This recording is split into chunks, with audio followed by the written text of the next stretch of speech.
Hello everyone, happy World Water Day to you. We're here live at the city of Lagos and we would be having a discussion centered on the theme, Be the Change. With me here are young climate champions, and before we can start talking about how we can be the change, I would like you to meet the people I have with me here. So Victory, Samuel and Modinat, can you please introduce yourself to our audience today?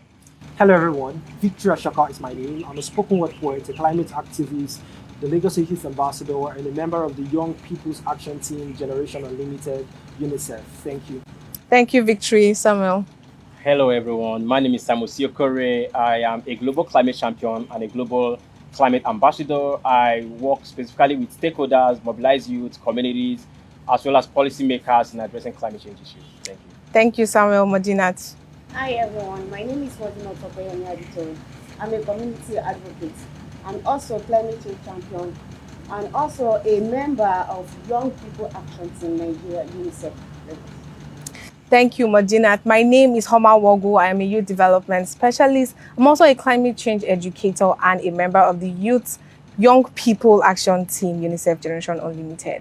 Before we go into addressing these issues, right, I'm reminded of a particular estimate by the United Nations that access to water is a human right for everybody. However, statistics like what the World Economic Forum said, that 39% of households do not have clean water connected to their homes, right? And as we move into the rural areas, this number reduces to 19%.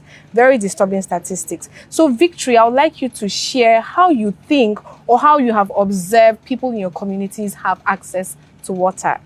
Okay, I would like to start by saying that water is a basic human need, a basic human necessity. And in our contemporary society, we definitely know that water is life for us to survive.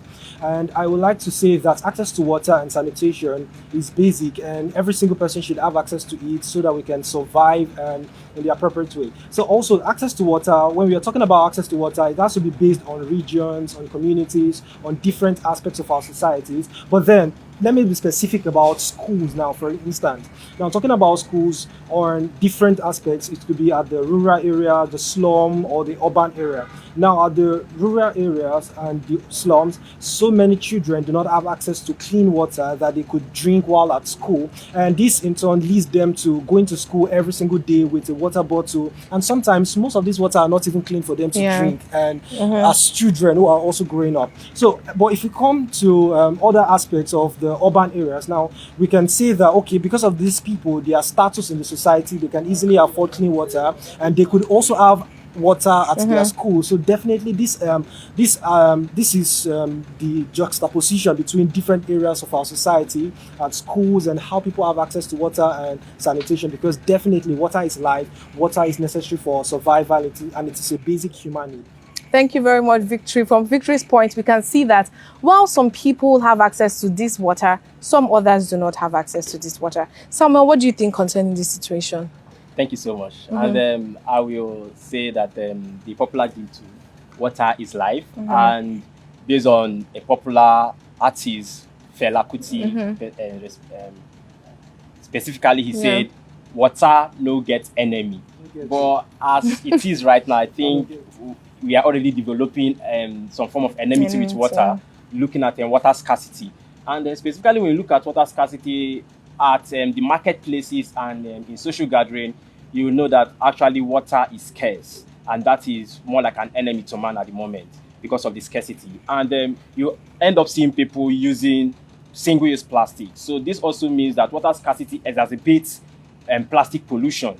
You end up seeing people using single-use plastics, drinking water in sachet bags, and also in water containers. Now in occasions, social gatherings, you don't see where they serve water in cups.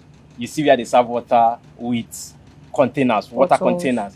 And in marketplaces too, since there is no water accessibility and availability for them to access directly, they end up using sachet water in form of quenching their thirst and also in doing other activities they feel fit them to do.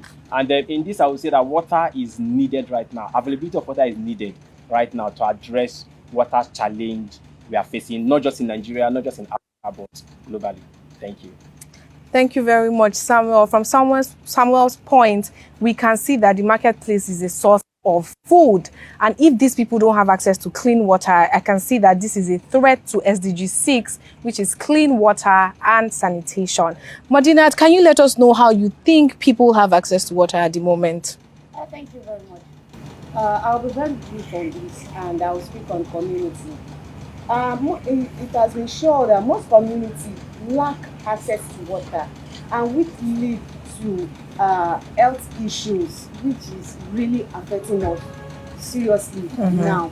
For example, there is a community, I will not mention the name, there is a community, they lack water. Honestly, in that community, they wanted to make use of modern day toilets, but due to lack of water, they can't. Instead, they are now using pits, and this pit is not well covered. After doing their stuffs and this thing gets exposed, the hair coming out is affecting the hair they are breathing in. Both young and old, men and female, they have a serious health issue due to lack of water. I don't think there is availability of water. It might be the issue might be different. Thank you. You can see from the surface level, it looks like the water crisis is just a problem of access to water.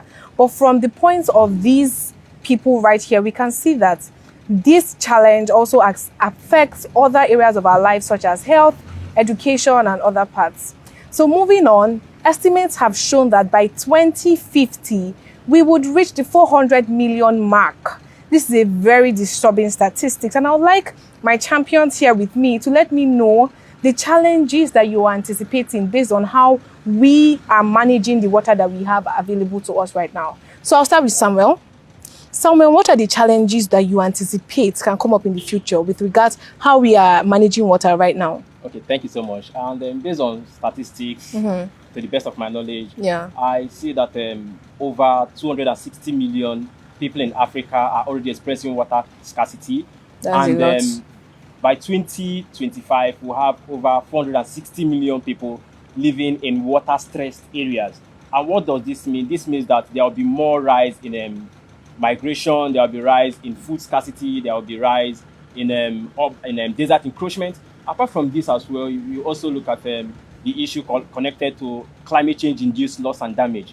Because when people don't have water, there are tendencies of you seeing malnutrition in the lives of their children, and also there are tendencies of you seeing that they may not be able to carry out their basic activities. So, and also rounding up with this, I would say that Africa as a whole is one of the vulnerable areas. Specifically, sub-Saharan Africa is one of the vulnerable areas that is mostly affected by water crisis. And if this crisis is not solved now, by 2050, we may see adverse effects of climate change, considering the population of this sub-Saharan Africa. Already Nigeria is hitting over 200 million, and by 2050, it may double up. And you know, population also influences the use and interaction of with water. Thank you. Thank you very much, Samuel. From Samuel's point, I can see that we can almost not solve the climate crisis if we don't address this water situation. So, Victory, as a climate change advocate that you are, how do you think this water crisis is going to affect climate change, and what are the challenges you think this can bring up in the future? All right, so first of all, I must start with that statistics that says over 400 million people before 2050. And I must say that is a huge number that we must be ready for. Because as a climate activist, I've come to realize that some of the things that we do are based on our actions and inactions could definitely affect our survival, could definitely affect the things that we do on a daily basis. So I'd like to say that access to water should be basic and every single person should have access to it. But then with the way we are going with our population, we definitely need to look for other sustainable means of people getting water, because as the population increases, we also definitely need to have different channels of water that people can also consume for their daily survival. And I'd like to say that on the aspect of climate crisis, on the aspect of climate change, the environment, we definitely need to put in measures that will ensure that water is provided, and these water that are provided are not just provided, but they are clean, they are purified, and they are consumable by people. So it is very important, beyond having water, most of those water should also be clean and purified for people to drink and for people to survive, so that we do not record a huge number of deaths, we do not record a huge number of diseases that people have, and such others that could be chaotic to our own community, could be chaotic to schools when children go to schools and then they are carrying some of those diseases. It could easily be passed down to other people. So you see that just a single problem with water could definitely affect us in different aspects of our society, from schools, educational system, our environment. It could affect the food we eat, because the food we eat, the water we drink, the air we breathe, as a result of our actions and inactions, and it could also affect our health. So all these things are necessary for us to go into it to ensure that when we solve the water crisis, we are definitely solving a lot of problems. Thank you, Victory. I think one major point Victory made is that it's not just okay to have access to water. We also need to have access to clean and purified water, so that other aspects of our life that depend on it can also flourish. So, Modinat, can you let me know what challenges you anticipate can come out of the water crisis currently? Thank you very much. In most communities, I will implore people to work on the availability of water they have now. Okay. Even if the water is not enough, but the little they have, they should try and work on it, because there are a lot of community, their drainage, where some people get water from their community, were linked to their drainage, and some drainage people have piled it up with dirt which were not packed, and there are some pipes that pass water to some houses, and if the gutters are not, if the drainage were not packed, the pipe can be tampered with, which the dirty water can pass through it, and they will take this water in, they will consume it, they will use it to cook.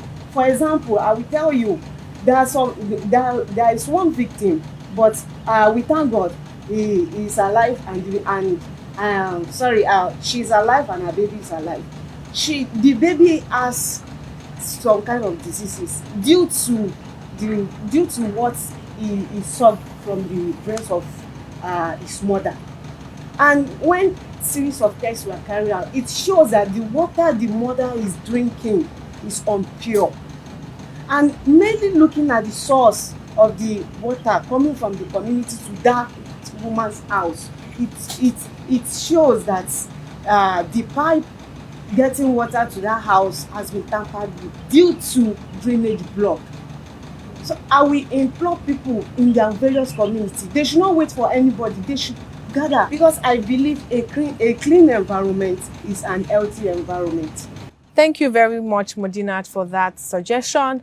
For me, I can see that if we still want to have sustainable and clean water by 2050, it depends on us, right? We have in our hands the solutions. And this takes me to the next point of discussion. The theme of this year's World Water Day is Be the Change. And as young people, we have to accelerate action so that we can actually be the change, right? And make water accessible to all of us, right? So I would like to know, Victory, how do you think that we can be the change and contribute our own quota such that we can all have access to equitable and good water?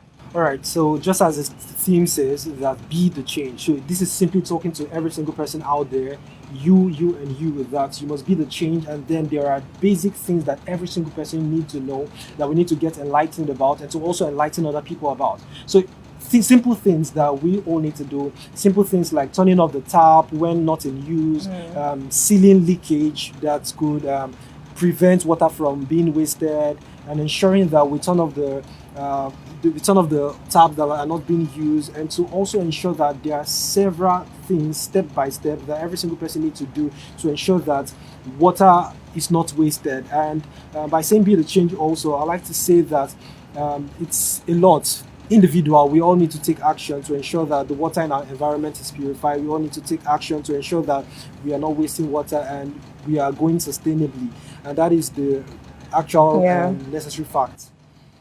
Thank you, Victory. Modinat, I'd like to know what you think or how we can work together to ensure that everybody has access to this water. Thank you very much.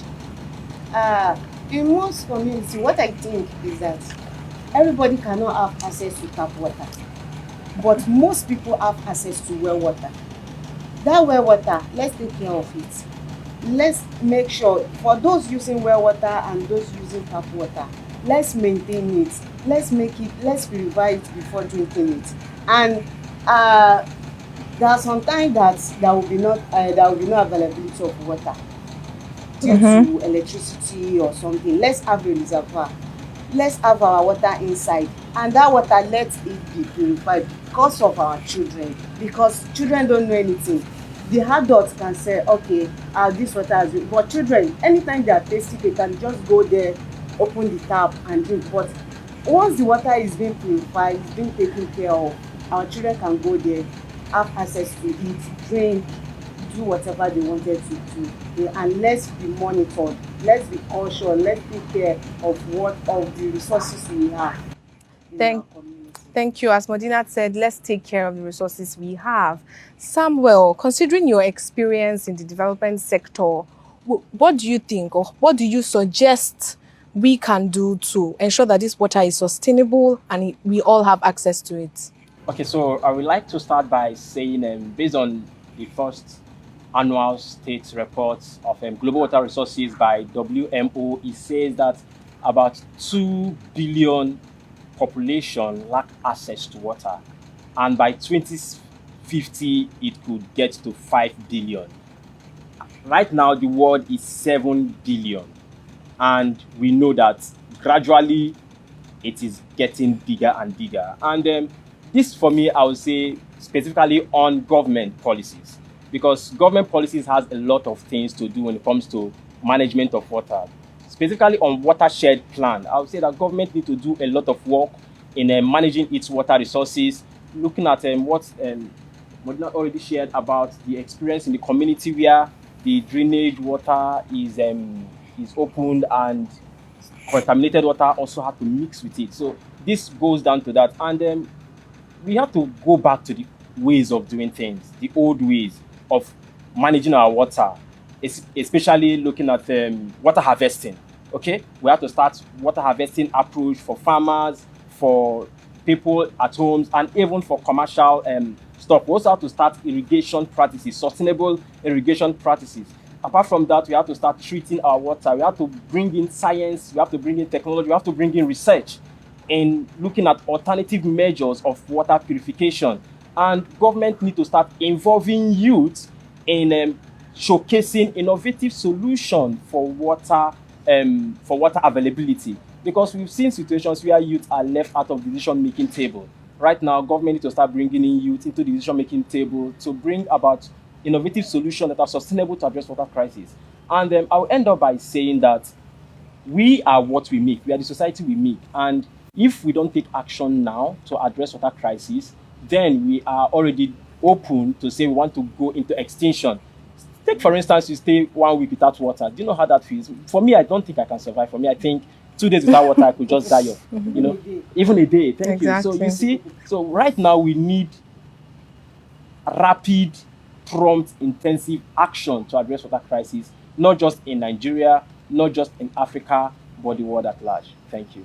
Thank you very much, Samuel. I like how Samuel formed the balance of how we can almost start to go back to how we're doing it in the past, and how we should also bring about innovative ways such that we can actually have this water sustainably available to everybody, even in years to come, right? I also like what he said concerning youths being brought to the decision-making tables, right? Because we know what to do and we are ready to profess solutions with our energy, with our intelligence. We are ready to put forth policies and even suggestions to ensure that water is accessible to everybody, because like the United Nations have said, water is a universal human right. So we want to let you know that your little action can go a long way.